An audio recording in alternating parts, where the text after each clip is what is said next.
Маркус ұзақ жылдар бойы психикалық сауықтыру орталығында тұрады. Ол Радты туған ағасындай көріп, өмірдегі ең жақын адам деп санайды. Бір күні бұрын алған хатын қайта оқып, Рад Нью-Йоркке келсе кездесетіндерін жазғанын есіне салады. Маркус осы сөзге әлі күнге дейін сенеді. Сондықтан ауруханадан қашып шығып, көлік ұрлап Нью-Йоркке жол тартады. Ал Рад табысты риэлтор болып жұмыс істейді. Оның көмекшісі Мия барлық ұйымдастыру жұмыстарын атқарады. Бір күні Радқа жылжымайтын мүлік туралы реалити шоуға қатысу ұсынылады. Ол өз еңбегімен жетістікке жеткен кәсіпкер ретінде танылғысы келеді.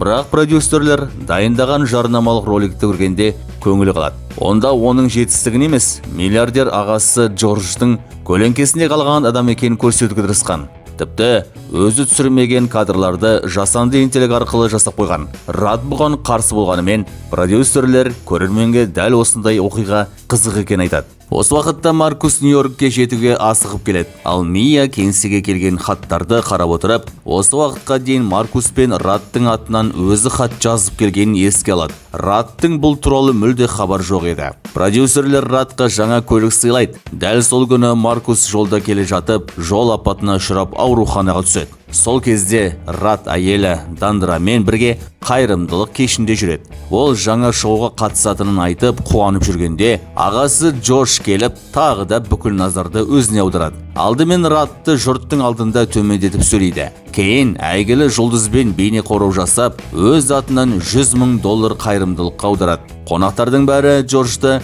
қол соғып қарсы алады. Рад тағы да өзінің ағасының көлеңкесіне қалғандай сезінеді. Үйге қайтқан соң ол әйеліне өмір бойы Джордждың өзін осылай басып келгенін айтып шағымданады. Бірақ Дандра күйеуінің күнде осы әңгімені қайталай бергенінен шаршағанын жасырмайды. Дәл сол сәтте Радқа ауруханадан қоңырау шалып, шұғыл келуін сұрайды. Ол Джорджға бірдеңе болды деп ойлап жетсе, палатада мүлде басқа адам жатқан көреді. Бұл Маркус болатын. Дәрігер Маркустың құжатында төтенше жағдайда хабарласатын адам ретінде Рад көрсетілгенін айтады.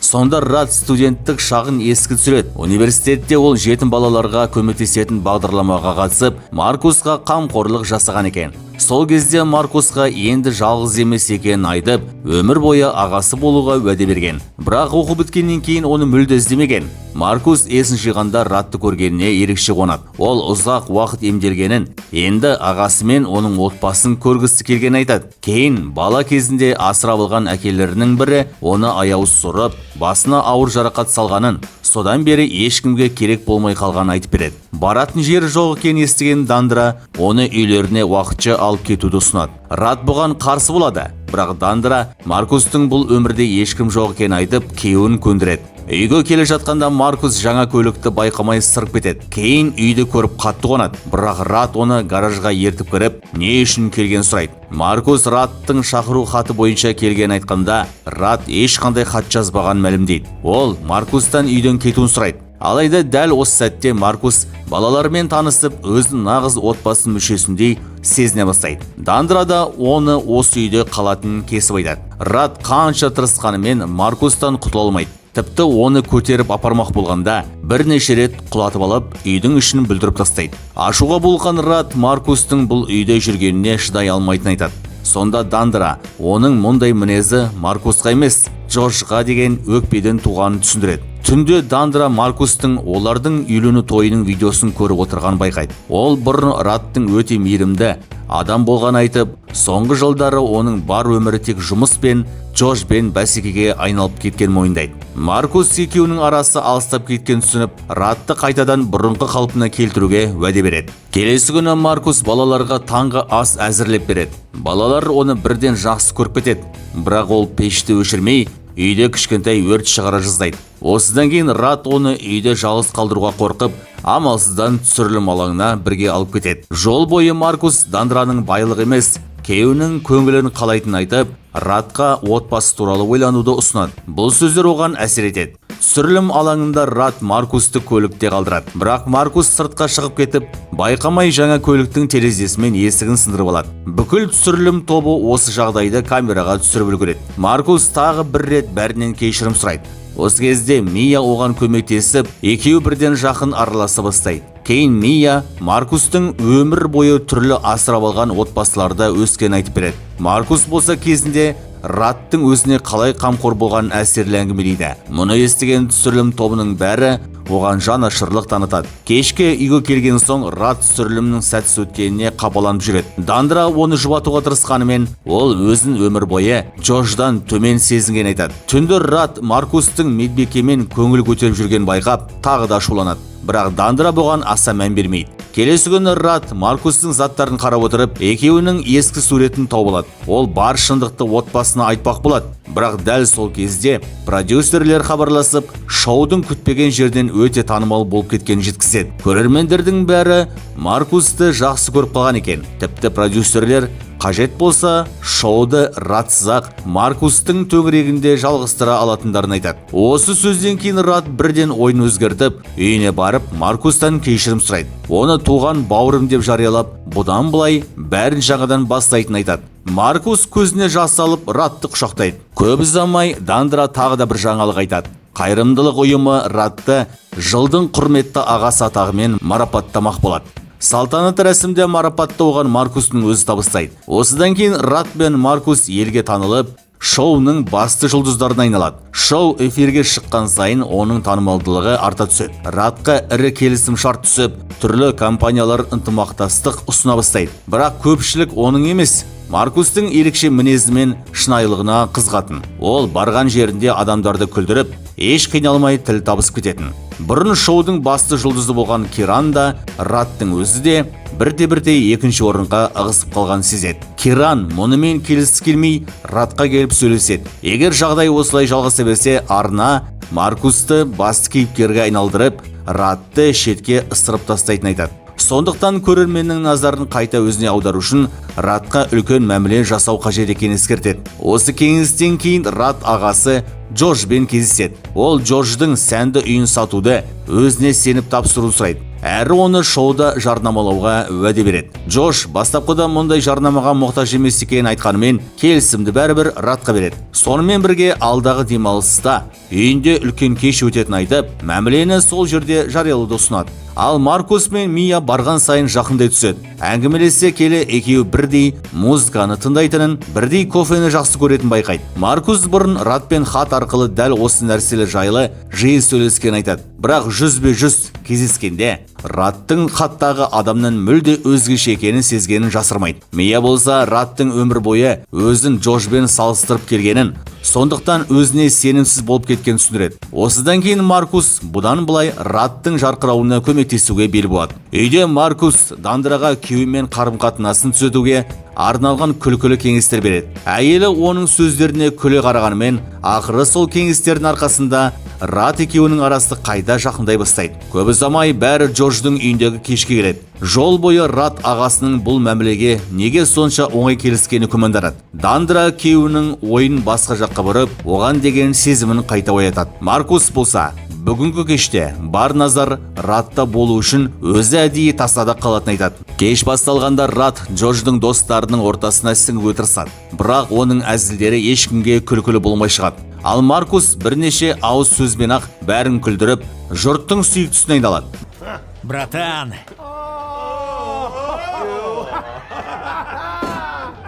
Мұны көрген Рат тағы да ішінен қызғана бастайды. Біраздан кейін Джордж оларды жеке бөлмеге ертіп барып, есірткі ұсынады. Өзінің беделін түсіргісі келмеген Рат бірден барлығын пайдаланып қояды. Ал қалғандары одан бас тартады. Көп ұзамай есірткінің әсерінен Раттың көзіне Маркус жау болып көріне бастайды. Ол Маркус әдейі өз орнын тартып алуға келгеніне сеніп қалады. Сол кезде Маркус пен Джордж сыртта сөйлесіп тұрады. Джордж шын мәнінде барлық әрекетін Рат өзін бағалай бастасын деген ниетпен жасаған айтады. Маркус та дәл осыны қалайтын жеткізеді. Бірақ алыстан бақылап тұрған Рат олардың өзіне қарсы жоспар құрып жатқанын ойлайды. Ашу үстінде жүгіріп барған ол байқамай Джорджды балконнан итеріп жібереді. Джордж ес-түссіз құлап қалады. Қорыққан жұрт не істерін білмей тұрғанда Маркус дереу алғашқы көмек көрсетіп, оның тынысын қалпына келтіреді. Осылайша Джордждың өмірін аман алып қалады. Барлығы Маркусты нағыз батыр деп мақтайды. Бірақ Раттың шыдамы таусылады. Ол жұрттың алдында Маркустың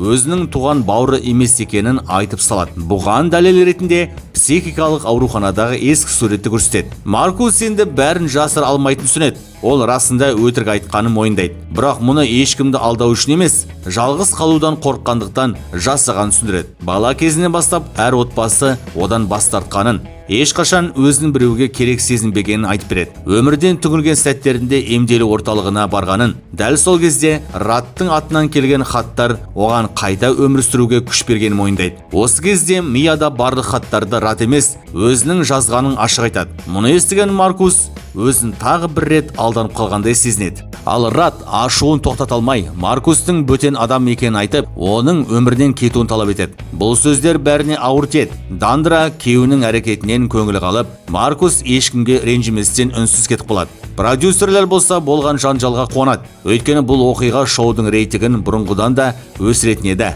Ал Рат үйіне қайтқанда әйелі мен балаларының өзімен сөйлеспей қойғанын көреді. Түнде ол Маркустың сақтап жүрген ескі суретін қайта қарайды. Сол кезде бәрі есіне түседі. Студент кезінде Маркус келесі аптада тағы кездесетіндерін сұрағанда, Рат міндетті түрде келемін деп уәде берген. Бірақ дәл сол күні Джорджбен бірге кетіп қалып, Маркусты өмір бойы ұмытып кеткен еді. Ал Маркус болса сол уәдеге сеніп, 30 жыл бойы ағасын күтіп жүрген. Осыны түсінген Рат үйіне барып, Маркус жіберген барлық электронды хаттарды оқып шығады. Әр хаттан Маркустың өзінің қаншалық жақсы көргенін, ешқашан пайда көздемегенін, тек бір туған ағасы болғанын қалаған көреді. Сол кезде ғана Рат өз өміріндегі ең үлкен қателігін түсінеді. Келесі күні жылдың құрметті ағасын марапаттау рәсімі басталады. Рат көпшіліктің алдында Маркустан кешірім сұрап, бәрін түзетемін деп келеді. Бірақ Маркус бұл шараға қатыспай қойғандықтан, продюсерлер оның орнына өзіне ұқсас актерді дайындап қойған еді. Тіпті кейін жасанды интеллект арқылы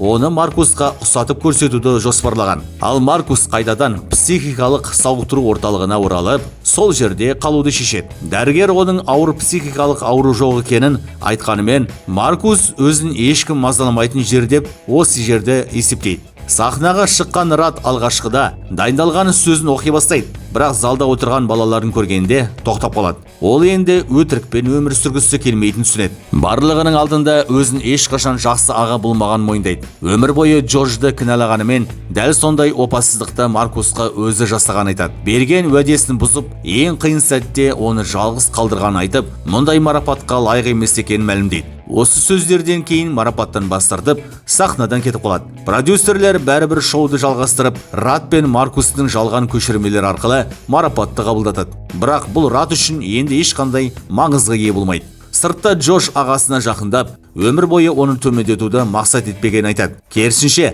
Раттың отбасы бар бақытты адам екеніне әрқашан қызыққанын мойындайды. Осы сөздерінен кейін Рат Миямен бірге бірден психикалық сауықтыру орталығына барады. Қақпа жабық болғандықтан қабырғадан асып ішке кіреді де Маркусты тауып алады.